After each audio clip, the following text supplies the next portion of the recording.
প্রতারকের খপ্পরে পড়ে ধ্বংসের পথে বরিশালের দধি শিল্প। অর্থাভাবে টিকে থাকা কঠিন সরওয়ার লাকির পরিবারের।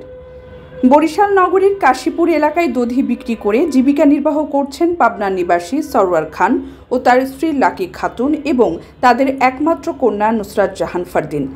2016 সাল থেকে তাদের ঐকান্তিক প্রচেষ্টায় প্রতিষ্ঠিত পাবনা দধিঘর ধীরে ধীরে সমগ্র বরিশাল অঞ্চলে সুনাম অর্জন করেছিল। কিন্তু এখন সেই শিল্পটি টিকে থাকার সংকটে পড়েছে এক প্রতারক চক্রের কবলে পড়ে। কাশীপুরে কারখানা পরিদর্শনে জানা যায়, সরওয়ার খান ও তার স্ত্রী লাকি 2 দিন পর দধি তৈরি করেন। দধি তৈরির প্রক্রিয়া সম্পর্কে সরওয়ার খান জানান, তিনি প্রতিবার 160 লিটার খাঁটি গরুর দুধ ক্রয় করেন। এরপর সেই দুধ 7 থেকে 8 ঘন্টা জাল দিতে হয়, যাতে প্রায় 5 মণেরও বেশি কাঠ পোড়াতে হয়। প্রতি ব্যাচে 45 কেজি চিনি মিশিয়ে তৈরি করা হয় ঘন দুধ। দীর্ঘ জাল শেষে দুধ ঠান্ডা করে কুসুম গরম অবস্থায় দধির বীজ দিয়ে কাপে ঢালা হয়। এরপর কাপগুলো শীট ও কাপড় দিয়ে ঢেকে রাখা হয়। প্রায় 9 থেকে 10 ঘন্টা পর দধি জমে ওঠে। খোলা বাতাসে 20 মিনিট রেখে ফ্রিজিং করার পর বিএসটিআই অনুমোদিত স্টিকার লাগিয়ে বাজারজাত করা হয়। প্রতি 100 গ্রাম দধির কাপ উৎপাদনে খরচ হয় 17 টাকা 50 পয়সা, যা 20 থেকে 25 টাকায় বিক্রি করেন সরওয়ার খান। খুচরা ব্যবসায়ীরা এই দধি 35 টাকায় বিক্রি করেন।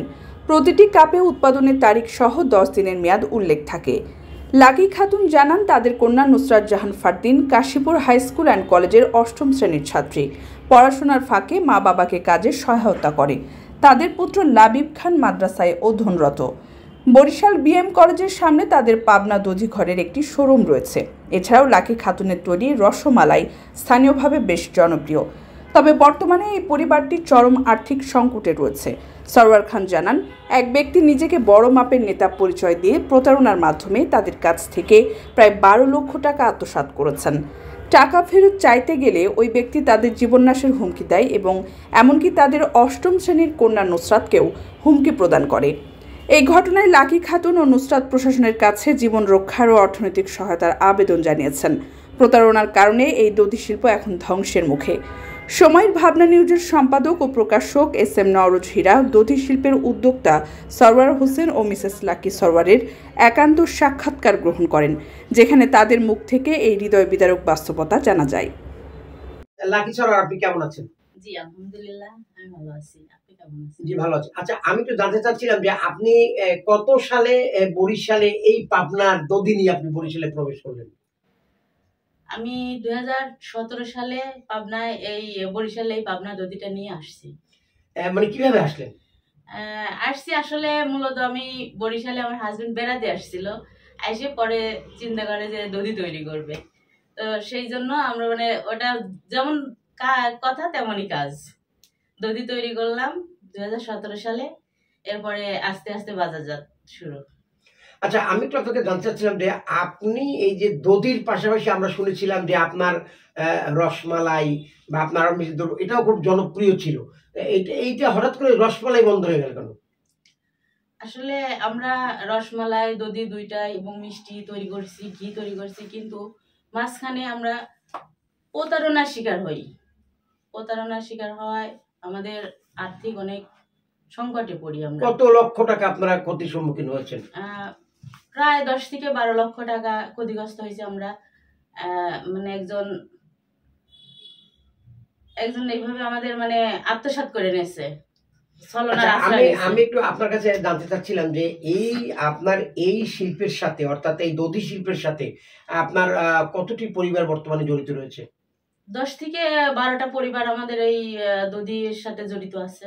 জি, আমরা ধন্যবাদ জানাচ্ছি জনাব লাকি সরওয়ারের সাথে। আমরা এখন কথা বলবো এই দধির যিনি মূল কারিগর জনাব সরওয়ার হোসেনের সাথে। চলুন আমরা কথা বলি সরওয়ার হোসেনের সাথে, পাবনা দধিঘরের স্বত্বাধিকারী জনাব সরওয়ার হোসেনের সাথে। জি, আপনি কেমন আছেন? ভালো আছি আমি। আচ্ছা, আমি তো আপনাকে জানতে চাচ্ছিলাম যে এই যে পাবনা দধিঘরে আপনার বর্তমানে এই শিল্পের বর্তমান অবস্থা কি? এই শিল্প এখন প্রায় ধ্বংসের পথে। আমি এক প্রতারকের ফাঁদে পড়ে 10-12 লক্ষ টাকা সে আত্মসাৎ করে নিয়েছে। আচ্ছা, আপনার এখানে এই যে কর্মচারী বা কতজন লোক রয়েছে আপনি জানেন? ধরেন 10-12টি পরিবার রয়েছে। এখন আমি ঠিক মতো এদেরকে বেতন দিতে পারছি না। আমার খুবই ক্ষতিগ্রস্ত হয়ে রয়েছি।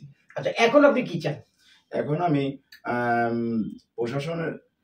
প্রশাসনের কাছে দৃষ্টি আকর্ষণ করে বলছি যে আমি আর্থিক সহযোগিতা চাই এবং বিসিক শিল্পনগর এবং বিসিক শিল্প ব্যাংকের কাছে সাহায্য একটু হাত বাড়ায় যদি দেয় আমার খুবই একটু আমার জন্য ভালো হয়। জি, আমরা কথা বলছিলাম সরোয়ার হোসেন এবং লাকি সরোয়ারের সাথে।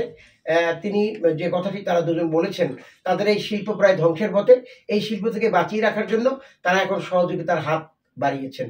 আশা করি সংশ্লিষ্ট কর্তৃপক্ষ বিষয়টি দেখভাল করবেন।